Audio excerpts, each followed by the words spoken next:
November 16th, 1969. Los Angeles, California. The murdered body of a young white female is discovered on a ravine overlooking Mulholland Canyon.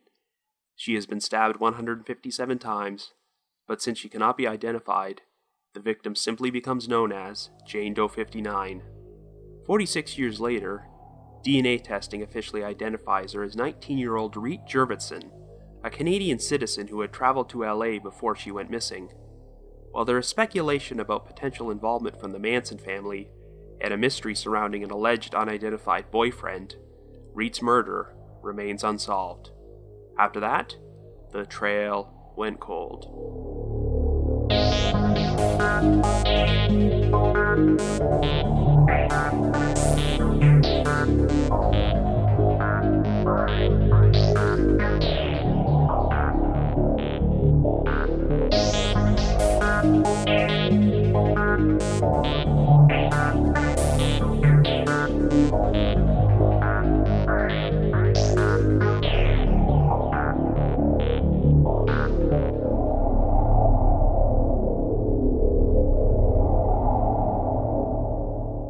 Hello everyone, and welcome to our latest episode of The Trail Went Cold. I'm your host Robin Warder, and we've got a pretty unique cold case to cover today, the unsolved murder of Reet Jurvetson. As you probably know, The Trail Went Cold is a Canadian-produced podcast, and this is a story which has garnered a lot of media coverage up here, even though the actual crime itself took place in the United States. Reet originally hailed from Montreal and went missing after she traveled to Los Angeles in 1969, and her family completely lost contact with her. It would be nearly 5 decades later when Reet's sister was contacted by friends who thought Reet bore a striking resemblance to Jane Doe 59, an unidentified young woman who was murdered in LA around the same time Reet went missing. DNA testing would confirm that Reet and Jane Doe 59 were the same person, which provided her surviving family with some form of closure, but since we don't know who murdered Reet, this is still an unsolved case. Given the location and time period when this crime took place, there was speculation that the Manson family might have been behind Reet's murder. However, recent developments have since pushed the investigation towards a young man who was Reet's boyfriend at that time, but the problem is that he has never been identified. So in this episode, we're going to try and figure out who the actual perpetrator of this crime might be. But before we get started, just a quick reminder that The Trail Went Cold is a weekly podcast, which is currently available for download on several platforms, including iTunes, Stitcher, and Google Play Music. So if you like this podcast, be sure to subscribe to it, and please leave us a rating or review on any of those sites to help spread the word.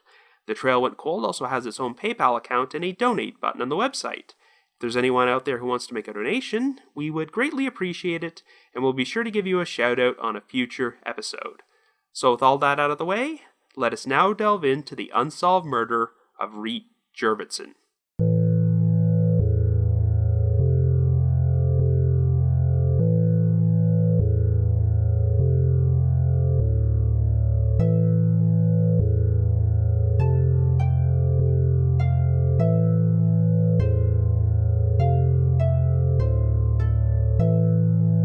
Our story begins in Los Angeles in 1969. On November 16th, a 15-year-old boy was birdwatching on Mulholland Drive when he noticed what appeared to be a body in some dense brush near the bottom of a ravine. This turned out to be a young white female who had been brutally murdered, so the police were immediately notified. The victim appeared to be in her early 20s and had dark brown hair, but carried no identification. Incredibly, it would turn out that she had been stabbed a total of 157 times. Some of the wounds were on her chest and torso, but the majority of them had been inflicted on her neck, which severed her carotid artery. In fact, there were so many wounds on the victim's neck that it was initially believed that they were all one large gaping wound. She had defensive wounds on her hands, and it appeared that the murder weapon was a penknife. After an autopsy was performed, it was concluded that the victim had been murdered between 24 to 48 hours before she was discovered. It seemed like she had been killed elsewhere before the perpetrator transported her body to the location inside their vehicle before dumping her body down the ravine. Under normal circumstances, the victim would have fallen into Mulholland Canyon, which was nearly 700 feet deep, and likely never would have been found, but a tree branch wound up blocking her path and prevented her from rolling into the canyon. The victim had a few distinctive characteristics, such as a birthmark on her right buttock and some silver amalgam fillings in her teeth, but unfortunately, she could not be identified. As a result, she officially became known as Jane Doe 59 due to the fact that she was the 59th unidentified female decedent found in Los Angeles at that time. Investigators were baffled as to the possible motive for such a brutal murder. Jane Doe 59 was found fully clothed, had not been sexually assaulted, and there were no traces of drugs or alcohol in her system. Robbery did not appear to be the motive either, as the victim still wore 2 metal rings on her fingers, one of which contained a large red stone. She also wore a few articles of clothing which had been manufactured outside of the US, including a blue corduroy jacket from Canada, leading to speculation that she was not an American citizen. 5 days after the discovery of Jane Doe 59, a pair of black Liberty brand prescription eyeglasses made for a nearsighted individual were found 50 feet away from where her body had been found, but it cannot be conclusively determined if the glasses had any connection to her case. Well, it wasn't long before the notorious Manson family would make front-page headlines in LA. As I'm sure you well know, they had been responsible for the brutal murders of 7 victims: Sharon Tate, Wojtek Frykowski, Abigail Folger, Jay Sebring, Stephen Parent, Lino LaBianca, and Rosemary LaBianca, after committing 2 separate home invasions in August of that year. Charles Manson and his followers who were involved in the attack were officially charged with the murders 3 weeks after Jane Doe 59 was discovered. Given that the location of her body was only 6 miles away from Sharon Tate's residence, and that the Tate-LaBianca murders involved the Manson family stabbing most of their victims an exorbitant amount of times, the police couldn't help but speculate if perhaps they might have also been responsible for Jane Doe 59's murder. Well, sure enough, a caretaker at Spawn Ranch, the Manson family's hideout, would tell investigators that she remembered seeing a young woman matching Jane Doe 59's description hanging out at the ranch shortly before the murder. She believed that this woman went by the name Sherry, and while there was one known member of the Manson clan who went by that name, she was eventually tracked down and confirmed to be alive. But even though it was never conclusively established that Jane Doe 59 and Sherry were the same person, she would sometimes be referred to as Sherry Doe. In the iconic true crime book Helter Skelter, Vincent Bugliosi, the prosecuting attorney from the Manson family's trial, speculated that Jane Doe 59/Sherry Doe's murder might have been connected to the suspicious death of John Philip Hott, nicknamed Zero, who was supposedly killed while playing a game of Russian roulette at a house in Venice Beach on November 5th. Well, some members of the Manson family were present at the house when this occurred, and even though Zero's fingerprints were not on the gun and it was fully loaded, which kind of defeats the entire purpose of Russian roulette, the death was officially ruled a suicide. Since Jane Doe 59 was found less than 2 weeks later, Vincent Bugliosi speculated that perhaps she had been present at the house when Zero was killed and murdered so that she wouldn't talk about what she had seen. However, investigators were unable to find any conclusive answers about the victim's identity or who was responsible for her murder, and she would continue to be known as Jane Doe 59 until an unlikely series of events took place over 45 years later. In June of 2015, Anne Jurvetson, a 73-year-old woman living in Quebec, was contacted by a family friend named Gilda Green, who had been browsing through the National Missing and Unidentified Persons System, aka NamUs. Gilda came across a profile for Jane Doe 59 featuring an original post-mortem photo from the morgue, and she thought the victim bore a striking resemblance to Anne Jurvetson's younger sister, Reet Jurvetson. Gilda used to be best friends with Reet, who had not been seen in over 4 decades, so she immediately got in touch with Anne. The Jurvetson family had been refugees who fled their native Estonia during World War II. Reet was born in Sweden in 1950, before her family made a permanent move to Canada 1 year later and settled in Montreal. In addition to her sister Anne, Reet also had an older brother named Tonu, but she was considered the most free-spirited and rebellious child in the family. At the age of 19, Reet decided to move from Montreal to Toronto in order to live with her grandmother and got a job working for Canada Post. In the fall of 1969, Reet had saved up enough money to take a trip to the US and planned to go visit her brother, who was now living in Scottsdale, Arizona with his wife. However, the main reason for Reet's trip was to go visit a man whom she had become smitten with. They had apparently spent quite a bit of time together while Reet was working in Toronto before he relocated to California, but her family never actually met this man. While some believed that his name was John, there's a good chance he was French-Canadian, so his name may have actually been Jean, Jean. Personally, I think his name probably was Jean, so that's how I'll refer to him from now on. On October 31st, shortly after arriving in California, Reet mailed separate postcards to her family and her friend, Gilda Green. She claimed that she had settled in Los Angeles and was quite happy there. Her postcard to her parents read, "Dear Mother and Father, the weather is nice and the people are kind. I have a nice little apartment. I go frequently to the beach. Please write to me. Hugs, Reet." Well, unfortunately, this turned out to be the last time Reet's family ever heard from her. Even though Reet said she was planning to visit her brother Tonu in Arizona, she never showed up there or attempted to contact him. When their parents didn't even hear from Reet, Tonu asked a family friend living in Los Angeles to go check on her by visiting the return address listed on her postcard. It turned out to be an apartment building called the Paramount Hotel, which was located right next to Paramount Studios in Hollywood, but the apartment had been vacated weeks earlier. The Jurvetsons' next step was to hire a private investigator to search for Reet, but he apparently found nothing. In spite of this, Reet was never officially reported missing by her family. There were a number of possible reasons for this, but given that Reet's parents are now deceased, we'll probably never know the full story. They knew Reet had an adventurous, free-spirited personality, and figured she was probably starting a new life for herself somewhere, and would hopefully contact them again when she was ready. And besides, they probably didn't have any idea how you could report someone missing when they were now in an entirely different country and had no fixed address. While Reet's family were likely concerned about the fact that she broke off all contact with them, they seemed to hope she was off living her life somewhere and never even considered the possibility that she was a murder victim until her sister Anne saw Jane Doe 59's name as profile in 2015. By this point, Reet's parents and brother had passed away, and Anne was her only surviving relative. Anne noticed some very striking similarities between Reet and Jane Doe 59, such as the fact that they both had a birthmark on their right buttock. The thing which stood out to Anne the most was the ring with the large red stone Jane Doe wore on her finger, as Reet had been given a similar ring as a gift by her father.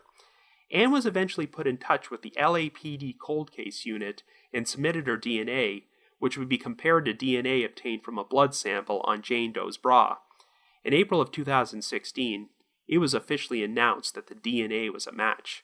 Over 46 years after she was murdered, Jane Doe 59 finally got her name back, and she was positively identified as Reet Jurvetson. Sadly, because Reet had been cremated and her ashes were placed in a mass grave in California, Anne could not bring home her sister's body for a proper burial. Of course, now that Jane Doe 59 finally had an identity, the investigation into her murder was jump-started again. The cold case unit even visited Charles Manson in prison in order to re-interview him, but he did not offer any useful information.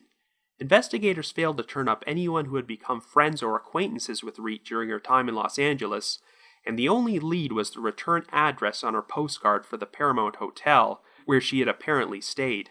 Unfortunately, the building was torn down in 1989, and none of the original tenant records could be found.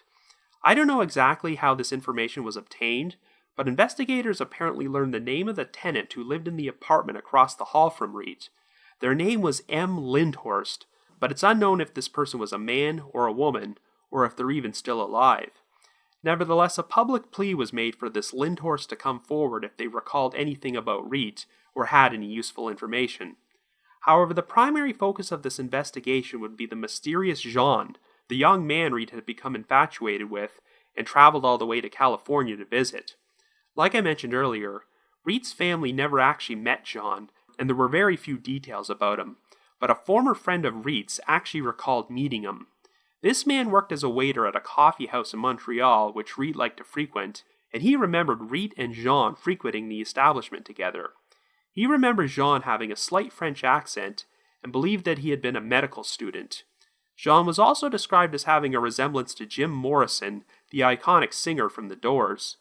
Reet's best friend from that time period, Gilda Green, also provided an interesting lead. In the spring of 1970, Gilda had crossed paths with a man in Montreal whom she described as having a French accent and a Beatles-style haircut. This man was also apparently named Jean, and told Gilda that Reet had lived with him and his friend in Los Angeles for a brief period before she left of her own volition, but he had no idea what happened to her after that. His words were something to the effect of, "Oh yeah, she was with us for a couple weeks, and then she left on her own, and everything's fine. She was happy." Anyway, based on the eyewitness descriptions of them, composite sketches were made for both of the men named Jean and released to the public, but they have yet to be identified. In November of 2016, the story was profiled on the long-running Canadian news magazine show The Fifth Estate, but unfortunately, even though Reet Jurvetson had finally gotten her identity back, there are still no answers about her murder. So I guess you could say, the trail went cold.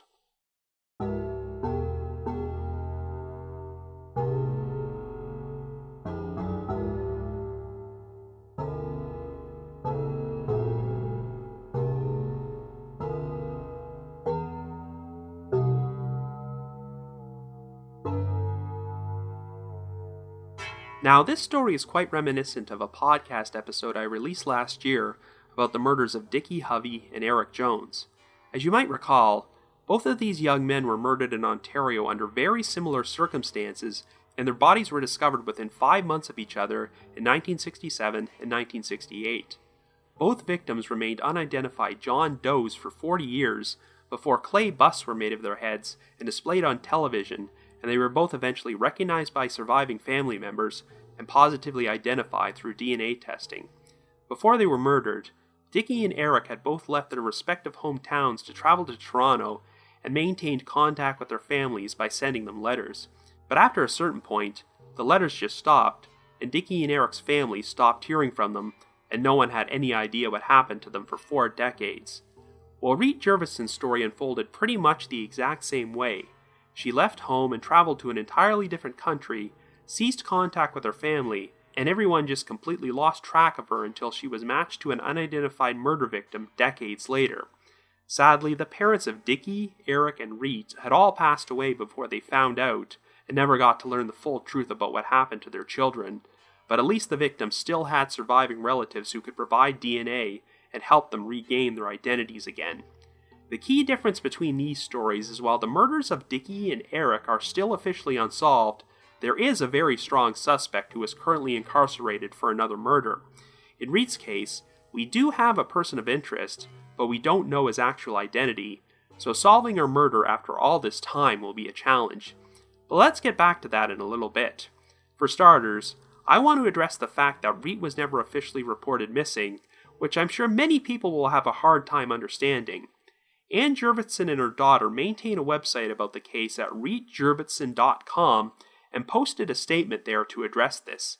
They wanted to make it very clear that just because Reet's family never reported her missing does not mean they did not care about what happened to her. To put it quite simply, it was just a much different time. I've studied enough older missing persons cases to feel pretty confident saying that if a Canadian family had attempted to contact the American authorities in 1969 to report a 19-year-old girl missing, nothing would have been done. Whenever I read stories like this, I feel extra grateful that we live in an age of instant communication. If Reet Jurvetson had made the same trip from California to Los Angeles today, she would just use her cell phone to call or text her family on a daily basis, and post constant updates about what she was doing on social media. But in the pre-cell phone, pre-internet world of 1969, the only means of communication from such a great distance were writing letters and postcards, or making calls from a regular telephone. And since long-distance phone calls from Los Angeles to Montreal would be expensive, all Reet's family could do was wait to receive postcards from her, but once they stopped, it was difficult to figure out what to do next. Yes, they checked out the return address for her apartment and tried hiring a private investigator, but found no evidence to suggest foul play or that a crime had been committed. For all they knew, Reet just decided to pick up and travel elsewhere. As I've mentioned many times on the podcast during my episodes about older missing persons cases, the police used to have a very lackadaisical attitude about the disappearance of young people, particularly from the 1960s until the early 1980s, and were often very quick to write them off as runaways. I can pretty much guarantee that the Jurvetsons wouldn't have gotten anywhere if they had contacted the LAPD and tried to report Reet missing.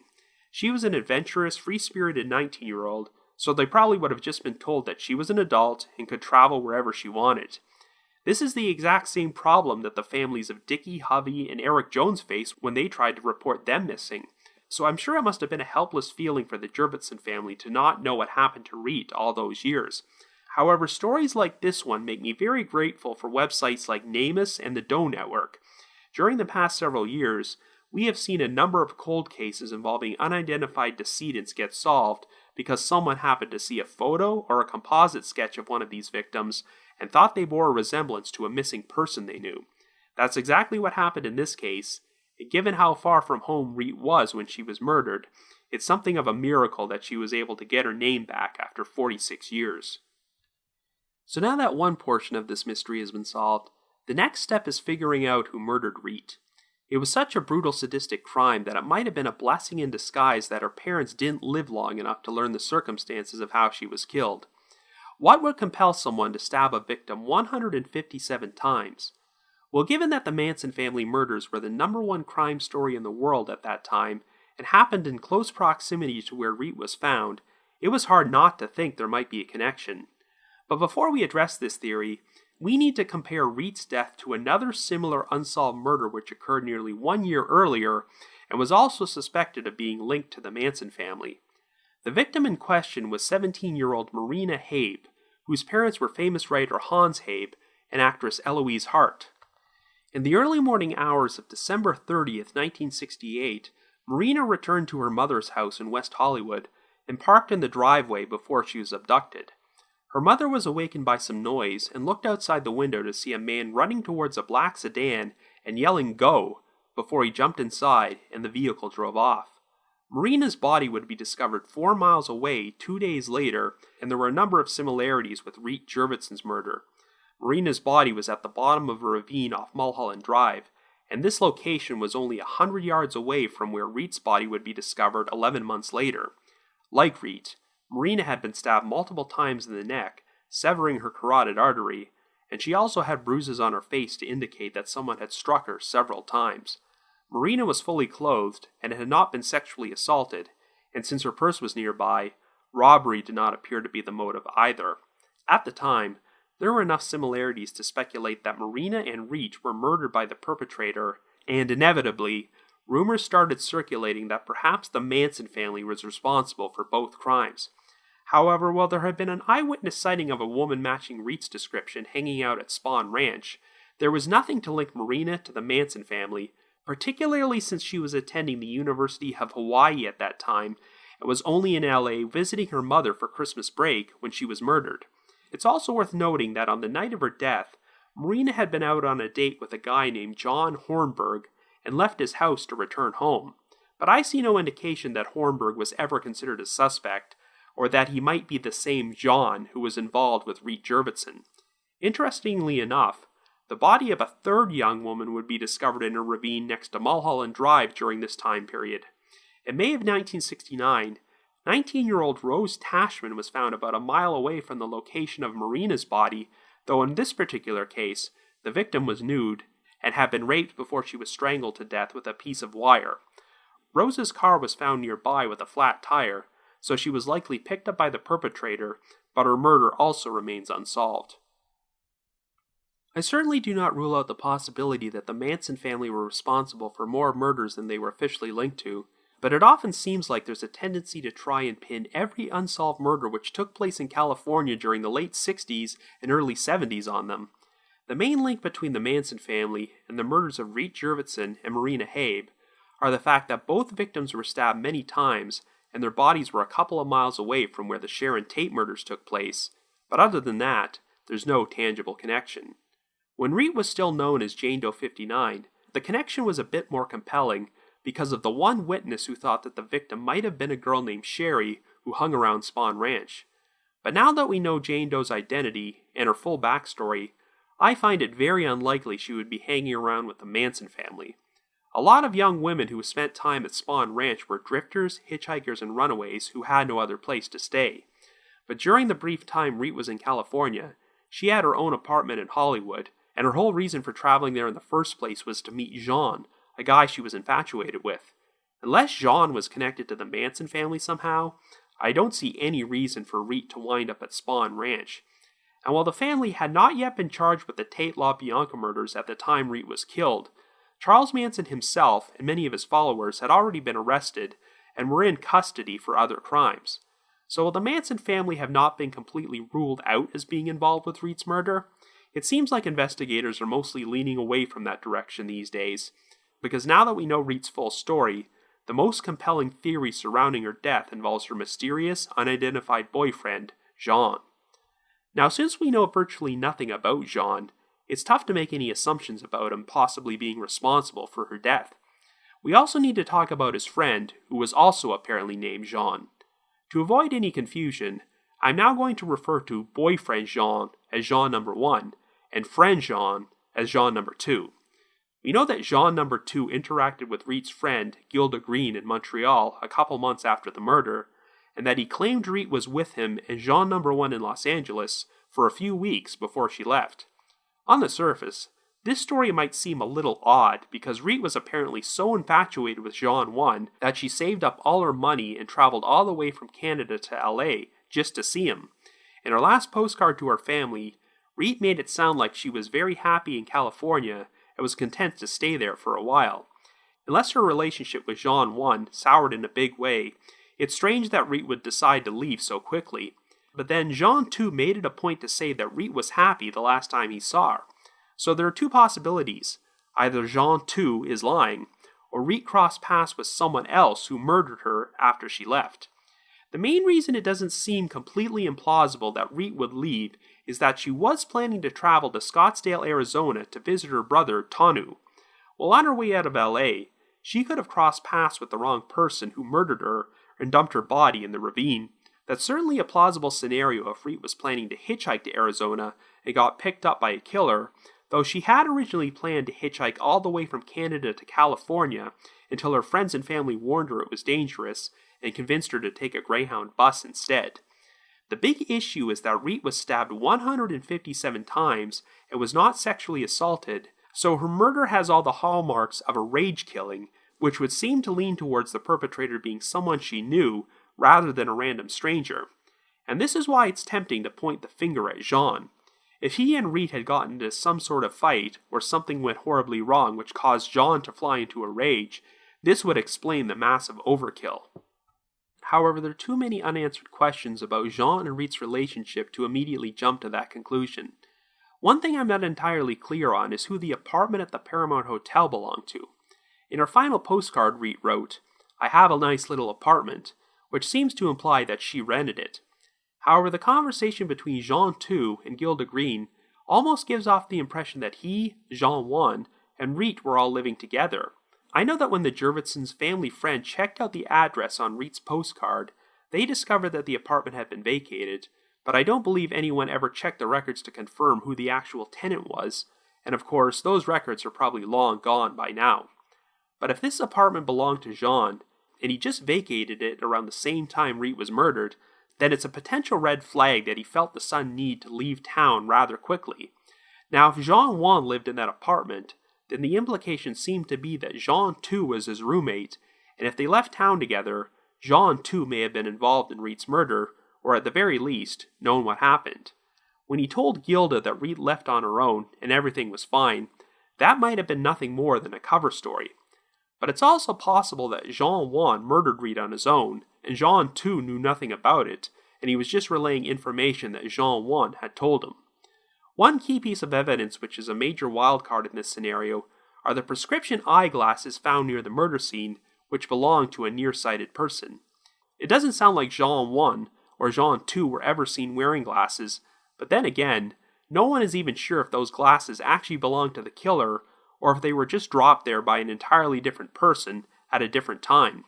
So basically, the three big theories are that Reet was murdered by Jean 1 or Jean 2 or both of them together, she was murdered by the Manson family, or an unknown third party was responsible.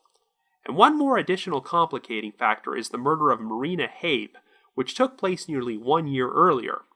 I've said before that I don't believe the Manson family were responsible for Reet's murder, and I'm inclined to think the same thing about Marina's murder as well, as there really isn't any tangible evidence to suggest they were involved. But there are enough intriguing similarities to suggest that both murders may have been committed by the same killer. Reet and Marina's bodies were found only 100 yards apart, they were both fully clothed, were not sexually assaulted, and they were each stabbed an exorbitant number of times, particularly in the neck. Of course, it might just be a coincidence that they were found in such close proximity to each other, as Mulholland Canyon seems like it would be an ideal location to dispose of a dead body. After all, another murdered woman named Rose Tashman was found in the area during this time period, but I don't believe her case is connected to the murders of Reet or Marina. However, one key difference between these two cases is that we can actually pinpoint a time period when Marina was abducted and murdered. Shortly after Marina parked her car in the driveway of her mother's home, her mother looked outside the window and saw a man jumping into a black sedan and saying "let's go" before it drove away. While she never actually saw Marina, it definitely seems certain that Marina was being abducted at that point, and at least 2 people were involved. If you think that the same perpetrators were responsible for the murders of Marina and Reet, you could easily assume that Jean 1 and Jean 2 were working in tandem to commit these crimes. But we really can't jump to that conclusion because we know so little about them, and I have no idea if either of them was even in Los Angeles in December of 1968. It sounds like they were both French-Canadian, and we know that Jean 1 at least spent the summer of 1969 hanging out with Reet in Toronto. So if these guys were working as a serial killer duo, that means they committed a murder in Los Angeles to close out 1968, traveled all the way back to Canada for Jean 1 to become involved with Reet, and then he proceeded to lure Reet to Los Angeles in order to murder her in a similar fashion 1 year later. That just seems overly complicated. Since Marina was abducted right after she pulled into her driveway, the implication seems to be that the perpetrators followed her home, so she could have been abducted by someone she knew. In 1988, an article titled "The Charlie Conspiracy" was published in Los Angeles Magazine by Michael Bendix, whose father married Marina's mother 3 months after the murder. Bendix claimed a detective on the case believed that a deceased dope dealer / biker named Spanky was responsible for Marina's death, but he didn't provide any more details, so I can't come to any conclusions about that. There are other possibilities. Maybe Reet and Marina's murders were completely unrelated, or there was an unknown serial killer in LA at that time who murdered both women, but has never been identified. I don't know, it's hard to say. The biggest obstacle is that we don't even know Reet's movements from the time she wrote her last postcard on October 31st to when she was murdered 2 weeks later, so she theoretically could have been murdered by anyone. I personally think that the most likely explanation is that the mysterious Jean is the killer, but at this point, the guy is pretty much nothing more than a ghost, so I can't jump to that conclusion with any certainty. Anyway, like I mentioned earlier, the fact that the internet has been such a useful tool for solving cold cases involving unidentified decedents and helped uncover the identity of a murder victim from nearly 5 decades ago is nothing short of a miracle. I'm very glad that Reet Jurvetson got to find out what happened to her sister, but she cannot attain full closure until Reet's murderer is brought to justice. We've seen a number of cases like this in recent years where unidentified murder victims finally got their identities back, but it's kind of a bittersweet feeling when we still don't know who killed them. So if you have any information about the murder of Reet Jurvetson, the identities of the 2 men named Jean, or any info about the unsolved murder of Marina Habe, please contact the Los Angeles Police Department Cold Case Unit at 213-486-6810. That's 213-486-6810. But if you just have your own thoughts about what happened, feel free to leave me a comment or send me an email at robin.warder@icloud.com. That's robin.warder@icloud.com. Just wanted to give another shout out to all my supporters from the Unresolved Mysteries subreddit and the Unsolved Mysteries message board at the Sitcoms Online forum. We've also received a new donation this week from Lexi, and we now have 2 new recurring monthly donors, Stacy and Fred, so thank you very much everyone. And I'd also like to make a special announcement. Our episode on April 18th will officially mark the 100th episode of The Trail Went Cold. So to commemorate the occasion, I'm doing something special for our monthly listener voiceover contest.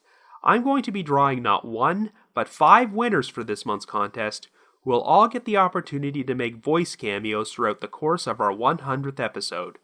I'm drawing these 5 names this coming Friday, March 23rd at 8 p.m. Eastern Standard Time.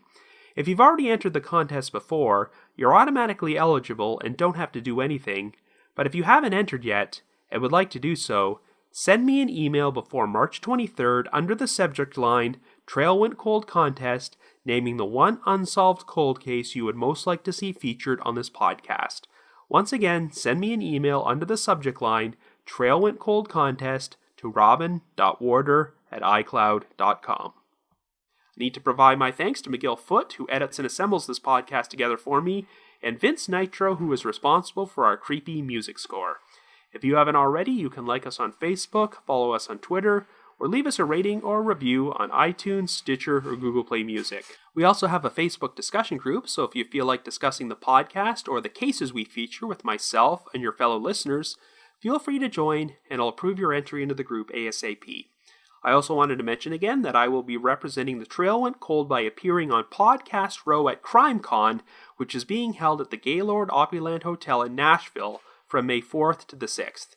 I met some of you fine folks at CrimeCon last year, and I would love to have the opportunity to meet more of you folks at this year's event. So if you're planning to attend CrimeCon and need to purchase tickets, you can receive a 10% discount by using our podcast promo code. Just visit crimecon.com and get 10% off by entering the promo code TTWC. That's TTWC. Like I mentioned earlier, we also have a donate button on our website, so if you want to express your appreciation for all the hard work we put into this podcast, we'd be extremely grateful. So have yourself a good week, and join me next Wednesday for a brand new episode of The Trail Went Cold.